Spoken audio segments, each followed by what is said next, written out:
ஆளுகிற ஆட்சியும் மக்கள் செல்வாக்கிழந்த ஆட்சியாகத்தான் இருக்கிறதே தவிர மக்கள் செல்வாக்கோடு மக்கள் காக்கிற ஆட்சியாக, பாதுகாப்பான ஆட்சியாக, பெண்களுக்கு பாதுகாப்பான ஆட்சியாக, மின்வெட்டே இல்லாத தமிழகத்தை உருவாக்குவதற்கும், அதே நேரத்தில் ஏழை எளிய மக்களுடைய கண்ணீரை துடைப்பதற்கும், ஏழை எளிய மக்கள் அனைவருக்கும் வீடற்றவர்களுக்கு வீடு வழங்குவதற்கும், 2 சக்கர வாகனம் இல்லாத அனைவருக்குமே இல்லந்தோறும் வழங்குவதற்கும் அவர் காஞ்சிபுரம் கூட்டத்திலே பேசுகிற போது அவர் சிறப்பான முறையில் இந்த உரையாற்றியிருக்கிறார்கள்.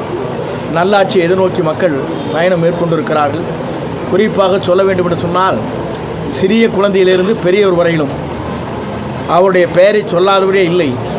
அவர்தான் தமிழ்நாட்டுடைய நிரந்தர முதலமைச்சராக வர வேண்டும் என்று அனைவரும் நேசிக்கிறார்கள். நேசிக்கின்ற தலைவர் தான் தமிழ்நாட்டை ஆள முடியுமே தவிர, நேசிக்கின்ற தலைவரை தவிர எவராலும் தமிழகத்தை ஆள இயலாது. வெற்றி கழகத்துடைய தலைவர் தளபதி விஜய்தான் நாளை எதிர்காலத்துடைய தமிழக முதல்வர் என்பதை நாடு அறிவிக்கப் போகிறது. 234 அவர்தான் வெற்றி பெறுவார். அவர் யாரை விரல் காட்டுகிறாரோ அவர்தான் சட்டமன்ற உறுப்பினர் என்ற வரலாற்றை படைக்க முடியும் என்பதுதான் இந்த எழுச்சி கூட்டம் என்பதை மகிழ்ச்சியோடு நான் தெரிவித்துக் கொள்கிறேன். இன்றைக்கு மாலை, நேற்று தினம் மாலை உயர்நீதிமன்றத்தின் வழக்கு இன்று அது தள்ளி வைக்கப்பட்டு மாலை அதற்கான தீர்ப்பு வழங்க இருக்கிறது. அதற்குள்ளே நாம் நுழையக்கூடாது. இப்போது உயர்நீதிமன்றத்துடைய தீர்ப்பு வரும் வரையிலும் எந்த கருத்துக்கள் சொல்வது சரியாக இருக்காது.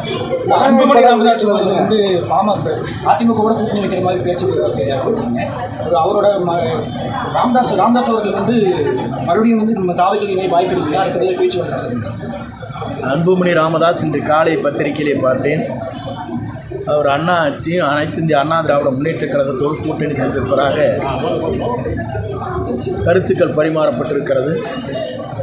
பொறுத்திருந்து பாருங்கள், எந்த வேகத்தில் தமிழக வெற்றி கழகம் வீரடை போடப் போகிறது என்பதை காலம் பதில் சொல்லும். அதே மாதிரி ஓபிஎஸ் அவர்களோட ஆதரவாளர்கள் கடந்த சில நாட்களுக்கு முன்னாடி நம்ம தார்கள் இணைந்திருக்காங்க.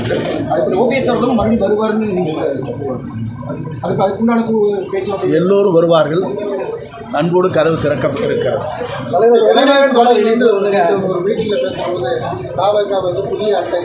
யாரு தமிழக வெற்றி கழகம் புதிய அட்டை அதை பறக்காது அப்படின்னு சொல்லி ஒரு கமெண்ட்.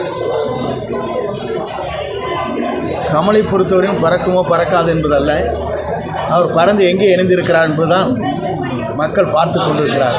தலைவர், அந்த சென்சார் போர்டு காலம் தாழ்வு பார்த்தீங்கன்னா ஆளுங்கட்சியினுடைய தலையீடு இருக்கிறதா விமர்சனங்கள் சொல்லப்படுது. உங்களுடைய கருத்து?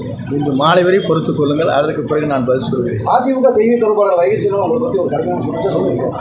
அதை பற்றி என்ன பதில்? அவர் வைகைச்செல்வனுக்கு சீட்டே கொடுக்கல, ஜெயிக்க முடியல. அப்புறம் அவர் கருத்து சொல்லுங்கள், நான் பதில் சொல்வது சரியாக இருக்காது. யாராருக்கு பதில் சொல்ல வேண்டும் தகுதி இருக்கிறது. எல்லா கட்சியும் தேர்தல் காலத்துக்கான ப்ரொபோசல் ரெடி பண்ணிருந்தாங்க. தமிழக வெற்றி கழகம் அது குறித்து மக்களுக்கு சொல்ல வருகிற கருத்துக்களை தொகுத்துக்கான வேலை துவங்கியாச்சு. தலைவர் சரியான நேரத்தில் சரியான முடிவுகளை மேற்கொள்வார். இல்லை, இதுதான் முடிந்து போனதை பற்றி திருப்பி கேட்காதீர்கள். நடக்க போவதை மட்டும் கேளுங்கள். வேற அவ்வளோதானே? ஓகேவா?